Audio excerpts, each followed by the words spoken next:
Sir, একটা প্রস্তাব আছে। আমাদের কোম্পানির লাভ হতে পারে, কিন্তু একটু সমস্যা আছে। কি প্রস্তাব ফারিদ, বিস্তারিত বলো। স্যার, এক বড় ক্রেতা আমাদের পণ্য কিনতে চায়, কিন্তু তারা কিছু কম মানের মাল পাঠানোর কথা বলেছে। বিনিময়ে বড় অঙ্কের টাকার অফার করেছে। এতে আমাদের লাভ হবে অনেক।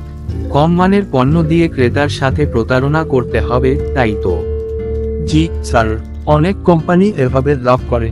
আমরা যদি সুযোগটা না নিই, প্রতিযোগিতায় টিকে থাকা কঠিন হবে। ফারিদ, আমাদের ব্যবসার মূল ভিত্তি কি? সৎ ব্যবসা স্যার। ঠিক বলেছ। আমরা যদি সাময়িক লাভের জন্য সততার পথ ছেড়ে দিই, তাহলে আমাদের ব্যবসার মূল অস্তিত্বই থাকবে না। আমি কখনোই মিথ্যার উপর ভিত্তি করে ব্যবসা করব না। আসসালামু আলাইকুম। অফিসের সময় কেমন গেল? ওয়ালাইকুম আসসালাম। ভালোই, আলহামদুলিল্লাহ। কিন্তু ফারিদ আজ একটা প্রস্তাব নিয়ে এসেছিল। বড় লাভের সুযোগ, কিন্তু মিথ্যার আশ্রয় নিতে হতো। আপনি নিশ্চয়ই সে প্রস্তাব মেনে নেননি। না, আমি কখনোই এমন কিছু করব না। আল্লাহর উপর ভরসা করে সৎপথে ব্যবসা করি, তাই চলতে হবে।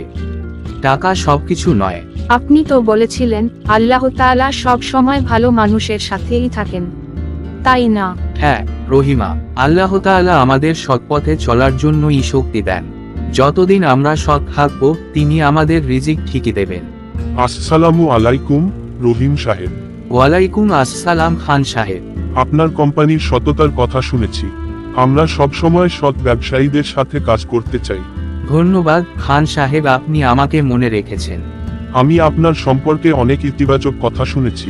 আমাদের নতুন একটি প্রকল্পের জন্য আপনার কোম্পানির সহযোগিতা প্রয়োজন। বড় অর্ডার দিব এবং আমরা আপনাদের সৎ কাজের মূল্যায়ন করব।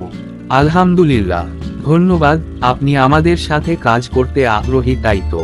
খান সাহেব, ফারিদ জানো, আমাদের একটি বড় অর্ডার এসেছে, এবং এটি এসেছে আমাদের সততার জন্য। সত্যি স্যার, খুব ভালো লাগলো। এত বড় সুযোগ, সবই আপনার সততার জন্য। দেখলে, সৎপথে থেকে ব্যবসা করলেও সাফল্য আসে। সাময়িক লাভের জন্য যদি আমরা মিথ্যার পথে যেতাম, হয়তো এই সুযোগ পেতাম না। স্যার, আপনি ঠিকই বলেছেন। সততার শক্তি অনেক বড়। আজ আমি শিখেছি সৎ থাকার ফল কিভাবে আসে। আজ কি তোমার ভালো দিন গেছে? হ্যাঁ রহিমা, আজ আল্লাহ তাআলা আমাকে সঠিক পথে থাকার পুরস্কার দিয়েছেন। আমি সব সময় সৎ থেকে কাজ করব আর আল্লাহর উপর ভরসা করব।